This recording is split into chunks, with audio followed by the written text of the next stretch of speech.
என்னேவும் எம்பிரேயும் மோசேக்கு எதிர்த்து நின்றது போல இவர்களும் சத்தியத்திற்கு எதிர்த்து நிற்கிறார்கள். இவர்கள் துர்புத்தியுள்ள மனுஷர்கள், விசுவாச விஷயத்தில் பரீட்சைக்கு நில்லாதவர்கள். இப்படியாக 2 தீமோத்தேயு 3:8 அப்போஸ்தலனாகிய பவுல் ஒரு விஷயத்தை குறிப்பிடுவதை பார்க்கின்றோம். என்னேவும் எம்பிரேயும் மோசேக்கு எதிர்த்து நின்றனர் என்று குறிப்பிடுகின்றார். யார் இந்த என்னே மற்றும் எம்பிரே? இவர்கள் எப்போது மோசேக்கு எதிர்த்து நின்றனர்? இவர்களை குறித்து நமது பைபிள் என்ன கூறுகின்றது? இவர்களை குறித்து பாரம்பரிய நூல்கள் என்ன கூறுகின்றது? வரலாற்று ஆதாரங்கள் என்ன கூறுகின்றது? நமது வேதாகமத்தில் குறிப்பிடப்பட்டிருக்கின்ற யாசேர் புஸ்தகத்தில் இவர்களது பெயர்களும் இவர்கள் என்ன செய்தனர் என்பது பற்றி என்ன சொல்லப்பட்டிருக்கின்றது என்பது பற்றி இந்த வீடியோவில் விரிவாக பார்க்கலாம். ஆச்சரியமான தகவல்கள் இருக்கின்றது. வீடியோவை கடைசி வர பாருங்க. ஒருவேளை நமது சேனல் நோட்டிபிகேஷன்ஸ் உங்களுக்கு வரவில்லை என்றால் பெல் பட்டனை கிளிக் செய்து ஆல் என்கின்ற ஆப்ஷனை செலக்ட் செய்து கொள்ளுங்கள். இந்த 2 நபர்களாகிய என்னே மற்றும் எம்பிரே பற்றி அப்போஸ்தலனாகிய பவுல் யூத ரபிக்களின் பாரம்பரிய நூலான தல்முத்தில் இருந்து, பாபிலோனியன் தல்முத், டார்கம் ஆஃப் சூடோ ஜோனத்தான் என்கின்ற நூலில் இருந்து மோசே காலத்தில் நடந்த விஷயங்களை அறிந்து கொண்டு இவற்றை 2 தீமோத்தேயு புஸ்தகத்தில் குறிப்பிடுகின்றார். பவுல் அனைத்தையும் கற்று தேர்ந்தவர். பழங்கால இஸ்ரவேல் ஜனங்கள் என்ன செய்தனர் என்பதை பற்றி தோராவிலிருந்தும் தீர்க்க தரிசன புஸ்தகங்களிலிருந்தும் பாரம்பரிய நூல்களிலிருந்தும் வரலாற்று நூல்களிலிருந்தும் பல ஆதாரங்களை திரட்டி எடுத்து படித்து அதை மக்களுக்கும் கற்றுக் கொடுத்தவராக திகழ்ந்தார். என்னே, ஆங்கிலத்தில் ஜான்னஸ் என்றால் அவன் பாதிக்கப்பட்டவன், ஹெவக்ஸ் என்று அர்த்தம். அடுத்ததாக எம்பிரே, ஆங்கிலத்தில் ஜாம்பரஸ். இதற்கு நுரை தள்ளும் வைத்தியன், ஃபோமி ஹீலர், அதாவது நுரையை போல தங்களை எல்லா பிரச்சனைகளுக்கும் தீர்வு காணும் பெரிய மந்திரவாதியை போல காட்டிக்கொண்டவன், ஆனால் பிரச்சனைகளுக்கு தீர்வு சொல்ல மாட்டான் என்பது அர்த்தம். இந்த எண்ணே மற்றும் எம்பிரே பற்றி அறிய வேண்டுமென்றால் நாம் மோசே காலத்திற்கு செல்ல வேண்டும். பார்வோனோடே பேசும்போது மோசேக்கு 80 வயதும் ஆரோனுக்கு 83 வயதுமாக இருந்தது என்று யாத்திராகமம் 7:7 பார்க்கின்றோம்.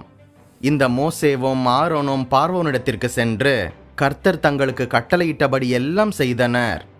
ஆரோன் பார்வோனுக்கு முன்பாகவும் பார்வோனுடைய ஊழியக்காரருக்கு முன்பாகவும் தனது கோலை போடுகின்றார்.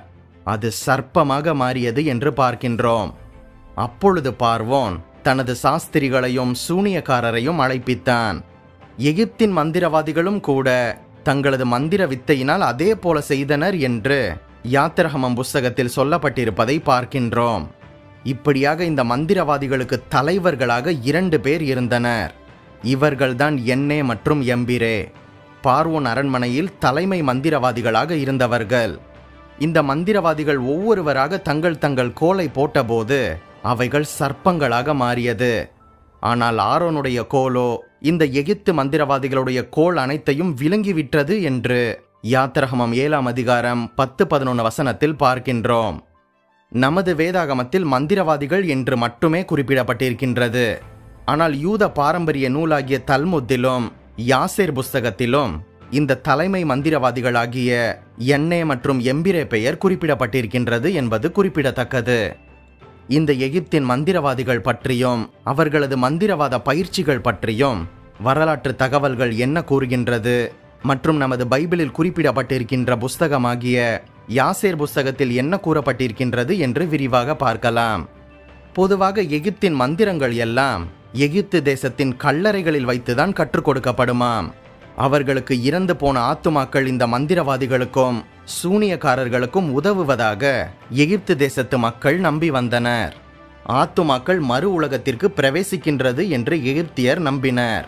மேலும் சொர்க்கத்திற்கு ஒரு மனிதரை அனுப்புவதற்காக இவர்கள் 190 மந்திர உச்சரிப்புகளையும் உணவு உற்பத்தி செய்வதற்கு 200 மந்திர உச்சரிப்புகளையும் வைத்திருந்தனராம்.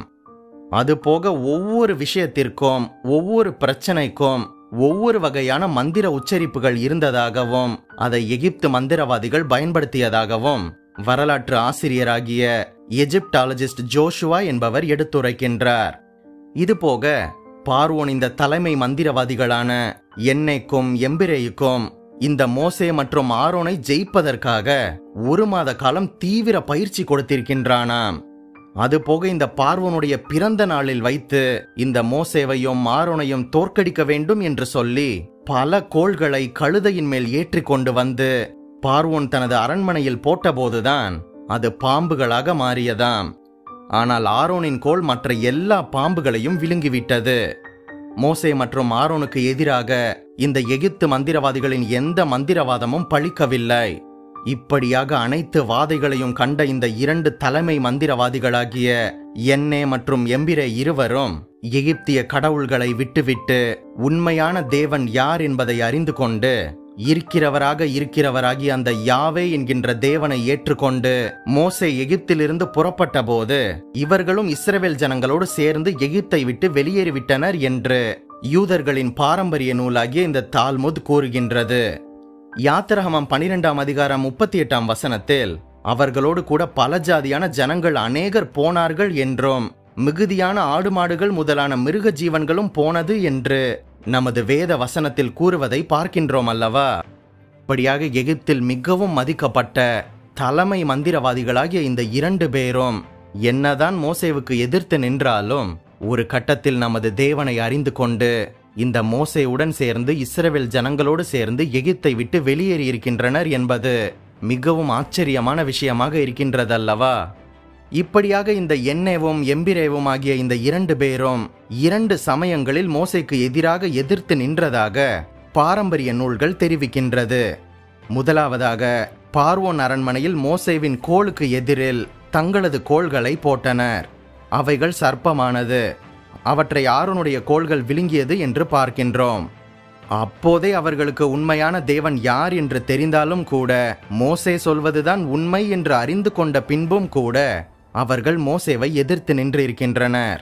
இரண்டாவதாக இஸ்ரவேல் ஜனங்களுடன் வனாந்தரத்தில் பயணப்படும் வழியின் போது கோராகின் கூட்டத்துடன் சேர்ந்து இவர்களும் மோசேவிற்கு எதிர்த்து நின்றிருக்கின்றனர். என்னாகமம் 16:2 வசனத்தில் இஸ்ரவேலின் புத்திரரில் சபைக்கு தலைவர்களும் சங்கத்திற்கு அழைக்கப்பட்டவர்களும் பிரபலமானவர்களுமாகிய 250 பேர் மோசேக்கு எதிராக எழும்பினர் என்று பார்க்கின்றோம். இவர்கள் அனைவரும் கோராகின் புத்திரராக இருந்தனர். ஒரு காலத்தில் எகிப்தில் மந்திரவாதிகளாக இருந்த இந்த எண்ணே மற்றும் எம்பிரேவும் மோசேவை திரும்பவும் எதிர்த்தனர் என்று சொல்லப்படுகின்றது. இவர்கள் அனைவருமே வனாந்தரத்தின் வழியிலேயே அழிந்து போய்விட்டனர். மிக அற்புதமான ஒரு சம்பவம் இங்கு நடக்கின்றது. நமது பூமி தனது வாயை திறந்து இவர்களையும் இவர்களது வீடுகளையும் கோராகுக்குரிய எல்லா மனிதரையும் அவர்களுக்கு உண்டான சகல பொருட்களையும் விழுங்கி போட்டது என்று என்னாகமம் 16:49 வசனத்தில் நாம் பார்க்க முடியும். இதைத்தான் நமது அப்போஸ்தலனாகிய பவுல் 2 தீமோத்தேயு 3:8 வசனத்தில் எழுதுகின்றார். எண்ணேவும் எம்பிரேயும் மோசேக்கு எதிர்த்து நின்றது போல இங்கு இருக்கின்ற இந்த மனிதர்களும் சத்தியத்திற்கு எதிராக நிற்கின்றனர். இவர்கள் துர்புத்தியுள்ள மனிதர்கள், விசுவாச விஷயத்தில் பரீட்சைக்கு நில்லாதவர்கள் என்று குறிப்பிடுவதை பார்க்கின்றோம். நமது வேதாகமத்தில் குறிப்பிடப்பட்டிருக்கின்ற யாசேர் என்கின்ற ஒரு புஸ்தகம் இருக்கின்றது. ஆனால் அது நமது வேதாகமத்தில் சேர்க்கப்படவில்லை. ஏனென்றால் அதன் மூலப்பிரதி தொலைந்து விட்டதாகவும் பிறகு அதை காப்பி செய்து வந்த பல பிரதிகள் சற்று மாறுபாடுடன் காணப்பட்டதினால் இது வேதாகமத்தில் இணைக்கப்படவில்லை என்பது குறிப்பிடத்தக்கது. இந்த யாசேரின் புஸ்தகத்தில் இவர்களை பற்றி என்ன சொல்லப்பட்டிருக்கின்றது என்று பார்ப்போம். இவர்கள் பேயோரின் யூதரல்லாத தீர்க்கதரிசியாகிய பிலேயாமின் குமாரர்களான ஜன்னேஸ் மற்றும் ஜம்பரேஸ் என்று ஜாஷர் புஸ்தகம், அதாவது யாசேர் புஸ்தகம் 79ஆம் அதிகாரம் 27வது வசனத்தில் இந்த எண்ணே மற்றும் எம்பிரே என்கின்ற இவர்களது பெயர் குறிப்பிடப்பட்டிருக்கின்றது. ஆங்கிலத்தில் ஜாஷர் என்றும் தமிழில் யாசேர் புஸ்தகம் என்று சொல்லப்படுகின்ற இந்த புஸ்தகம் யோசுவா 10:13 வசனத்தில் குறிப்பிடப்பட்டிருப்பதை கூட நீங்கள் பார்க்க முடியும். ஒரு காலத்தில் எகிப்து தேசத்தில் மந்திரவாதிகளாக இருந்த இந்த 2 பேர் உண்மையான தெய்வத்தை அறிந்து கொண்டு மோசேவுடன் எகிப்தை விட்டுவிட்டு அவர்களுடன் சேர்ந்து வந்தாலும் கூட கோராகின் புத்திரர் பேச்சை கேட்டுக்கொண்டு தேவன் சொன்ன காரியங்களை செய்யாமல் மோசேக்கு எதிராக தர்க்கித்து மோசேவை எதிர்க்க ஆரம்பித்து விட்டனர். சத்தியத்திற்கு தங்களது கண்களை விலக்கிவிட்டனர். சத்தியத்திற்கு செவி கொடாமல் போய்விட்டனர். ஆகவேதான் பவுல் இந்த இருவரை பற்றியும் ஒரு எடுத்துக்காட்டாக கூறி இந்த இருவரை போல அநேகர் சத்தியத்திற்கு செவிசாய்க்க மறுக்கின்றனர், விசுவாசத்தில் உறுதியாக இல்லாமல் தடுமாறுகின்றனர் என்பதை எடுத்து கூறுகின்றார். ஆகவே நாமும் கூட வேத வசனங்களுக்கு அப்படியே கீழ்ப்படிய வேண்டும். சத்தியத்தை அறிந்து கொள்ள வேண்டும். ஏனென்றால் வேத வசனமாகிய இந்த சத்தியம்தான் நம்மை விடுதலையாக்கும். நமது விசுவாசத்தில் உறுதியாக நிற்போம். இப்படியாக இந்த வரலாற்று தகவல்களையும் பைபிள் பேக்ரவுண்ட் கான்டெக்ஸ்டுகளையும் நீங்கள் அறிந்து கொள்ளும் போது நமது வேதாகமத்தை இன்னும் தெளிவாக புரிந்து கொள்ள உங்களுக்கு உதவியாக இருக்கும் என்று நம்புகின்றேன். மேலும் இது போல அநேக வரலாற்று தகவல்களையும் மற்ற காரியங்களையும் போட முயற்சி செய்கின்றேன். நீங்கள் ஆசீர்வதிக்கப்பட்டவர்கள். நம் பைபிள் விஸ்டம் தமிழ் சேனல் மினிஸ்ட்ரிக்கு உங்களால் முடிந்த உதவிகளை செய்யுங்கள். இந்த வீடியோவையும் நமது சேனலையும் உங்கள் கிறிஸ்தவ நண்பர்களுக்கு அறிமுகம் செய்யுங்கள். மோசேவை தேவன் ஏன் கொல்ல பார்த்தார் என்கின்ற வீடியோ லிங்க் டிஸ்கிரிப்ஷனில் இருக்கின்றது. பார்க்காதவர்கள் பார்த்து கொள்ளுங்கள். மேலும் பல வேதாகம தகவல்களையும் சத்தியத்தையும் அறிய நம் சேனல் பிளேலிஸ்ட் பக்கத்திற்கு சென்று மற்ற வீடியோக்களையும் பாருங்கள். மறுபடியுமாக சொல்கின்றேன், நீங்கள் ஆசீர்வதிக்கப்பட்டவர்கள்.